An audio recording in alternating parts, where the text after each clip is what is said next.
A nya kan 0,15, jadi 0,15 kalikan 0,30.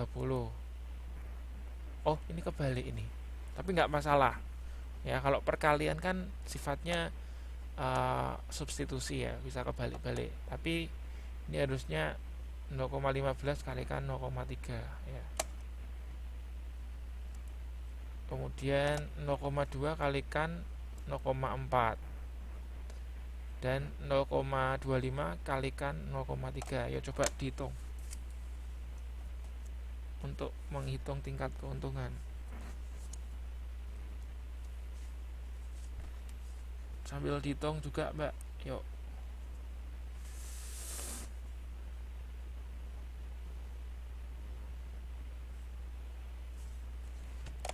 Ini berapa ini? Ini kalkulator saya bener nggak?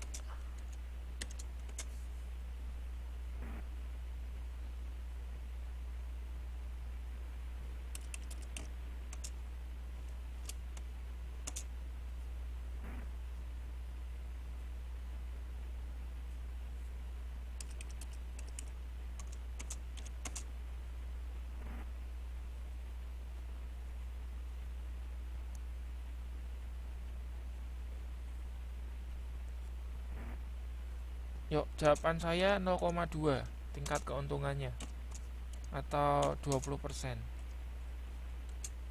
Oke, sama ya. Oke, lanjut. Kita cari tingkat keuntungan investasi B. Oke, bentar, ini saya bener nggak?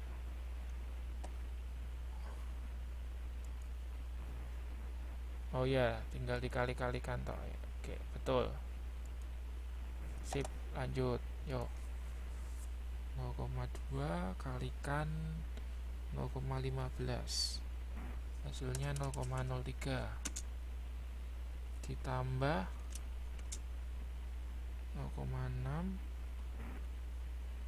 0,12, ditambah 0,5, hasilnya 0,65. Bener ya, 0,03 tambah 0,12, 0,65. Sama nggak, Mbak? 65% jawaban saya. Bener ya, 0, oh ya, ini salah ini. Ini harusnya 0,3.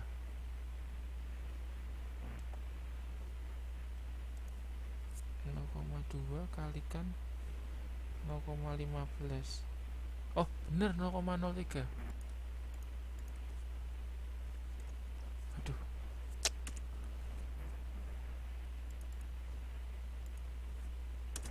Iya, bener nggak? Jawaban saya bener nggak? Mbak Nuriani, Mbak Anit 0,2. Ini saya yang salah mana ini? 0,2 kalikan 0,15 itu 0,03 ya kan? Ditambah 0,6 kalikan 0,2, 0,12. 0,2 kalikan 0,25. Oh, 0,05. Ini salahnya sini. Ini salahnya di sini. Ditambah 0,12 ditambah. Oke, saya salah. Ya, oke, 20%. Ya, 20%. Sip.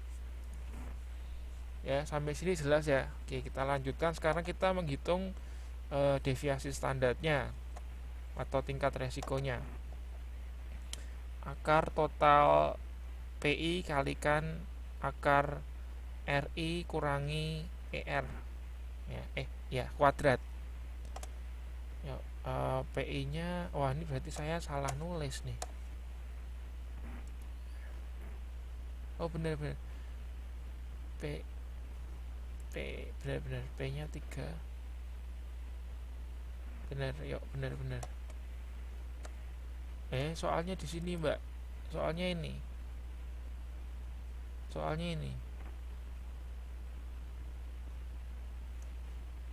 ya, soalnya ini Anda ngikutin aja, sudah saya tulis ini, tinggal ngisi titik-titiknya aja ya. Jadi E nya ini 0,2.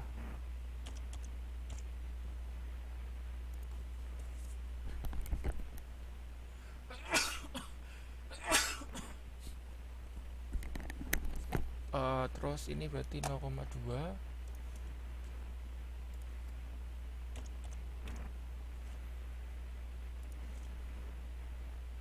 Ini juga 0,2.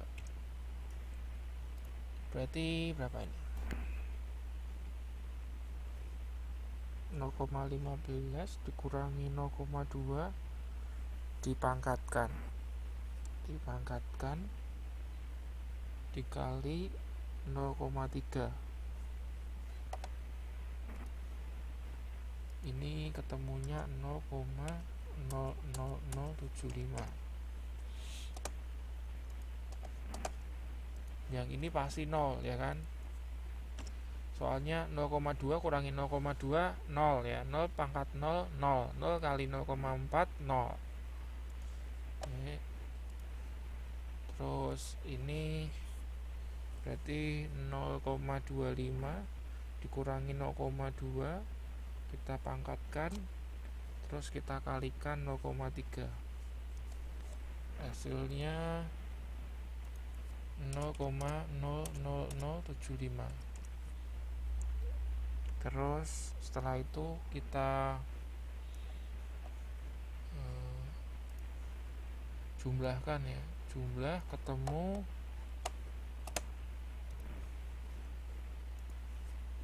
0,0015. Terus kita akarkan ya, akarkan ketemu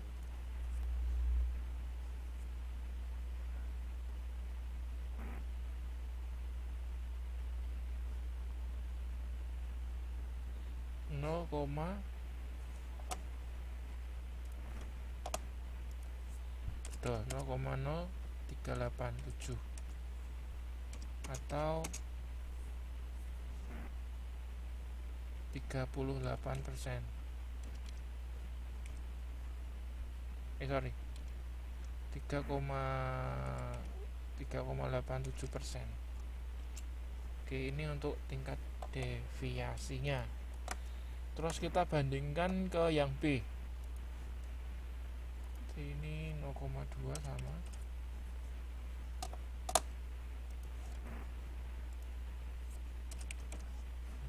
0,2 sama 0,2 sama. Ini berapa nih? 0,15 dikurangi 0,2 dipangkatkan, kita kalikan 0,2.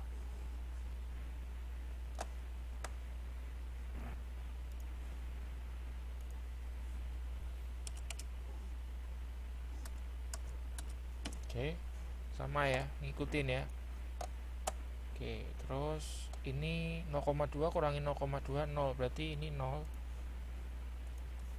dan terus yang ketiga ini 0,05 pangkat 2 kalikan 0,2.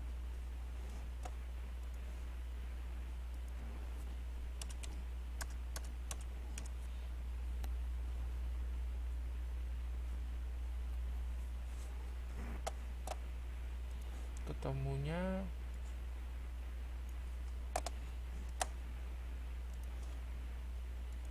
0,001.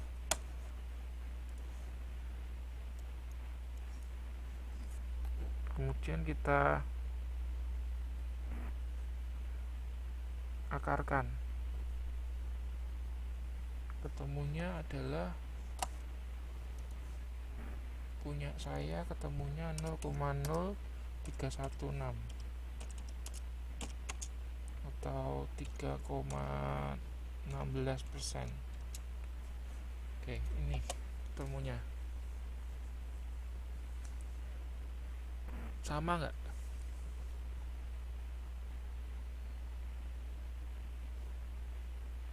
Sama nggak Mbak Eli atau Mbak Ana?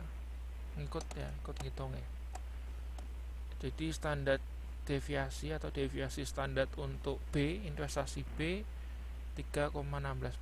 Nah, sekarang Anda bisa lihat ya, ini kalau dari segi keuntungan, tingkat keuntungan investasi A dengan B sama. Nah, tapi dari tingkat resiko, ternyata yang A itu lebih besar. Nah, jadi kalau Anda disuruh memilih antara investasi A atau investasi B, Anda pilih yang resikonya kecil. Jadi yang B yang lebih menjanjikan ya, lebih tepat dipilih ya daripada yang A. Oke, sampai sini ya, jelas ya. Kalau gitu saya lanjutkan. Ada pertanyaan sampai sini?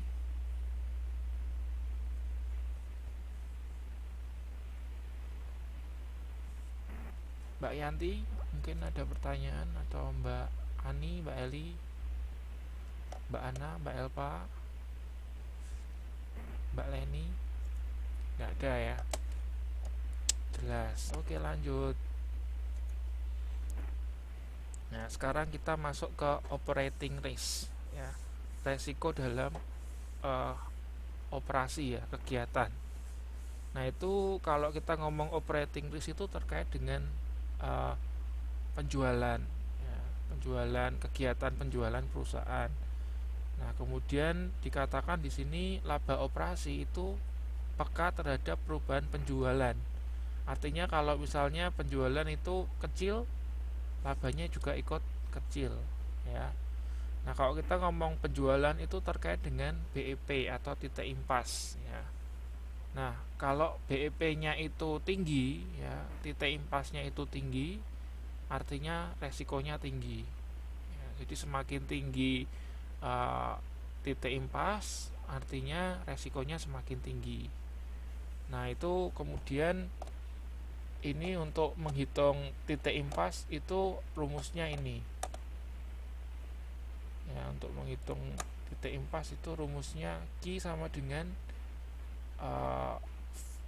fixed cost dibagi price dikurangi V itu variable cost ya. Nah, ini untuk menghitung BEP, kuantitas. Nah, saya lanjutkan. Ini ada contoh, ada PT Ana. Nah, PT Ana itu penjualan diperkirakan 1000 unit dalam 1 tahun ya. 1000 unit dalam 1 tahun, harga jualnya per unit itu Rp1.000. Nah, biaya tetap selama 1 tahun itu 300.000 biaya tetapnya. Kemudian biaya variabelnya 1 unit Rp500. Jadi kalau variabel itu kan mengikuti banyaknya per unit ya, banyaknya unit ya. Rp500. Nah, ditanyakan berapa laba operasi yang diharapkan. Jadi kalau kita gampangannya, kalau laba operasi jualannya habisnya berapa, untuk kegiatan produksi berapa gitu kan, terus dikurangi nanti akan ketemu laba kan, itu sama halnya seperti itu. Nah, itu rumusnya ada P kali Q. P itu adalah penjualan ya, penjualan kali dengan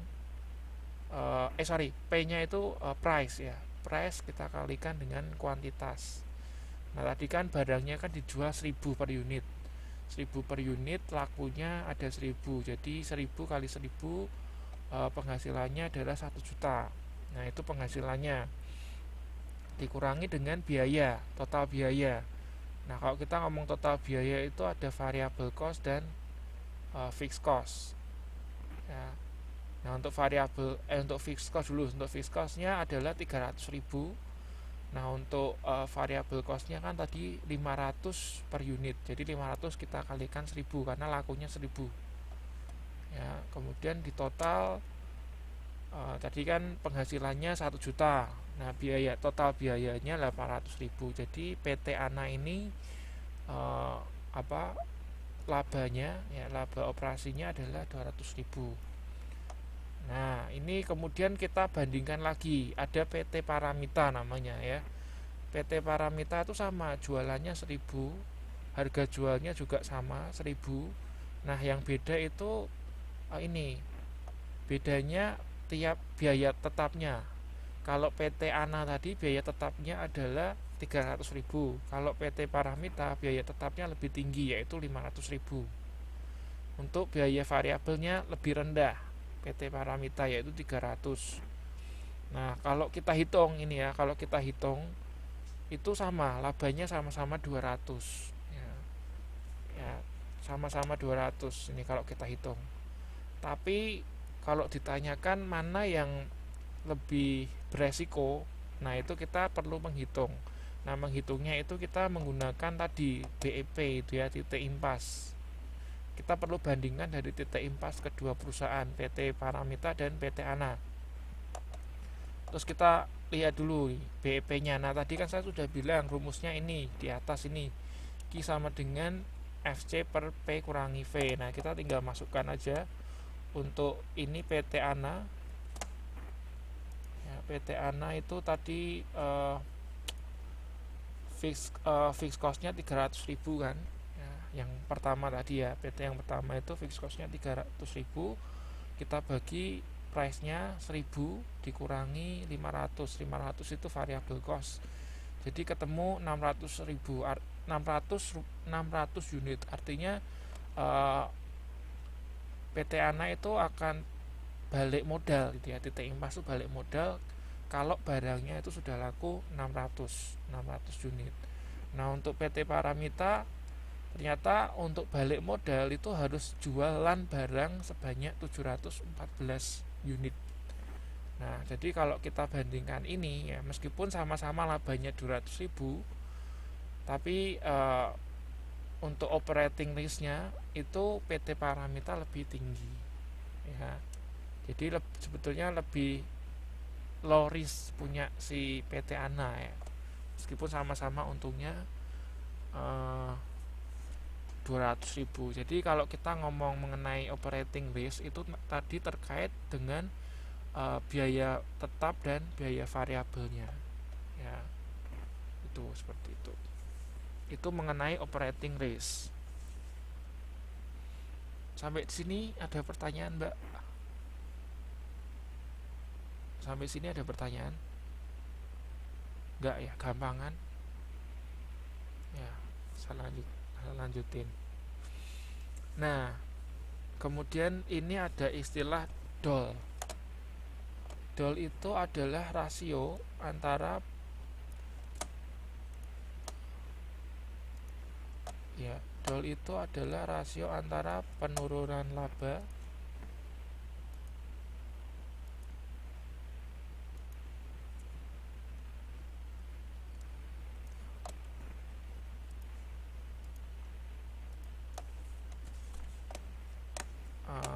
DOL itu rasio antara penurunan laba operasi dengan penurunan penjualan. Nah, tadi kan sudah saya sampaikan bahwa di operating risk itu laba dengan penjualan itu saling terkait. Jadi kalau misalnya penjualannya kecil, itu laba juga akan kecil. Nah, itu kita kenalnya dengan ini degree of operating. Nah, kalau kita lihat di sini degree of operating PT Ana itu 2,5 ya. Sedangkan untuk PT Paramita adalah 3,5. Nah, dalam contoh kita ini DOL Paramita lebih besar dari DOL Ana. Ini menunjukkan bahwa arus kas PT Paramita itu lebih tidak pasti ya, karena DOL-nya tinggi. Nah, secara mudah akan dikatakan bahwa perusahaan yang mempunyai operating leverage yang tinggi akan mempunyai risiko yang tinggi pula. PT Paramita mempunyai operating leverage yang tinggi karena proporsi biaya tetapnya lebih besar daripada PT anak. Tadi sudah saya sampaikan terkait dengan biaya. Nah, sini jelas? Sampai sini jelas? Oke, kalau jelas ini saya ada latihan. Oh, belum. Saya ada latihan nggak ya? Oh ya, masih. Oke, masih. Saya lanjutkan. Ya, ini nanti ini saya kasih latihan nih. Ya, ini latihannya terakhir nih saya jelaskan dulu. Nah, terus tadi yang pertama kan saya sudah jelaskan mengenai deviasi standar. Ya, deviasi standar. Nah, ini sebetulnya juga sama terkait dengan deviasi standar. Cuman kalau ini itu oke, saya bacakan aja lah. Apabila EV itu expected value ya, expected value atau nilai yang diharapkan dari kedua investasi tersebut tidak sama, maka penggunaan standar deviasi sebagai indikator risiko menjadi sulit dilakukan. Jadi ini ceritanya ada dua investasi, ya, ada dua investasi C dan investasi D. Ini kan lihat di tabel nih ya, investasi C dan investasi D. Nah, ini dua investasi ini memiliki expected value ya yang beda. Nah, kalau expected value beda gini, kita nggak bisa menggunakan itu tadi indikator resiko yang standar deviasi itu. Jadi kita harus pakai namanya coefficient of variation ya, coefficient of variation. Nah, ini merupakan perbandingan antara standar deviasi dibagi dengan expected value ya. Nah, ini misalnya di sini kita lihat proyek C itu expected value-nya adalah 1000. Sedangkan proyek D expected value-nya 1500. Kemudian untuk proyek C standar deviasinya 400, proyek D standar deviasinya 500. Coefficient of variation-nya kita tinggal bagi aja. Di 400 kita bagi 1000. Rumusnya kan sudah ada di sini nih. Ya, rumusnya ini. Kita tinggal masukkan aja. Nah, setelah itu kan ketemu kalau proyek C coefficient of variation-nya 0,4. Kalau proyek D itu 0,33 ya. Nah, kemudian kita lihat mereka menggunakan coefficient of variation mengatakan bahwa proyek C lebih beresiko dibandingkan dengan D karena lebih gede coefficient of variation proyek C itu lebih gede daripada proyek D ya. C lebih gede daripada proyek D. Oke. Jadi lebih beresiko.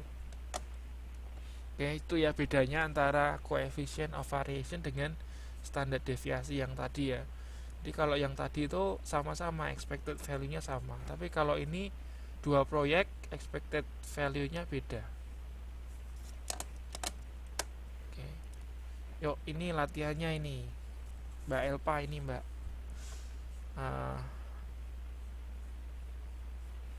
Ya, itu suatu perusahaan mempunyai biaya tetap dalam 1 tahun sebesar 120 juta.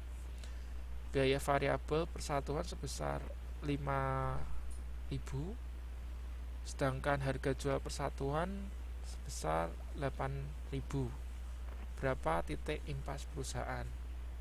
Anda buat, saya buat ya. Nanti kita cocokkan ya. Soal saya juga belum buat. Anda buat, saya buat, nanti jawabannya apa? Oke.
Ya, sama jawaban saya juga 400. Oke. 40.000, sorry. Jawabannya adalah 40.000. Jadi diketahui fixed cost-nya adalah 120 juta ya.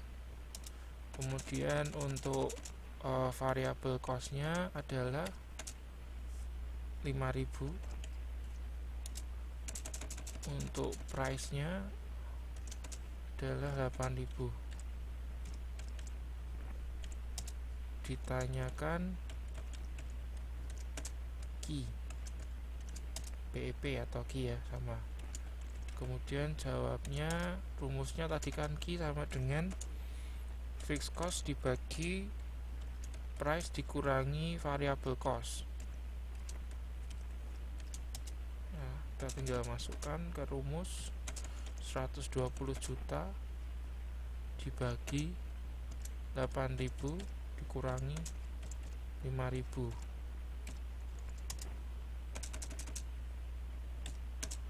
120 juta dibagi 3.000, ketemunya adalah 40.000 unit.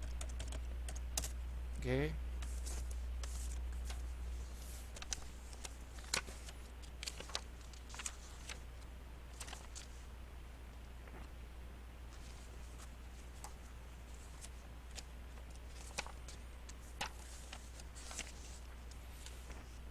Oke.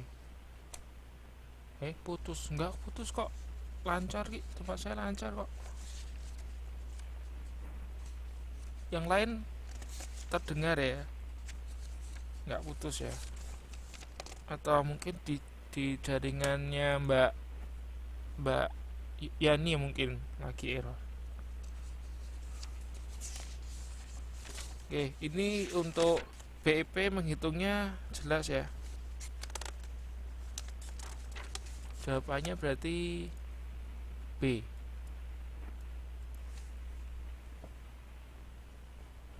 Nah, sekarang saya tambahin nih.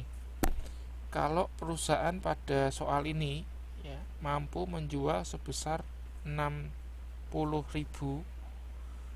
berapakah degree of lever? Ini belum, nih tadi belum saya sentuh ya, mengenai ini DOL ya. Jadi kalau perusahaan ini mampu menjual sebesar 60.000 unit, jadi lebih tinggi ya. Berapakah degree of operating leverage-nya? Atau tadi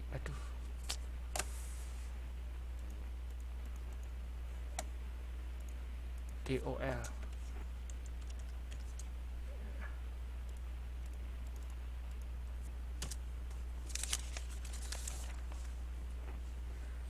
DOL itu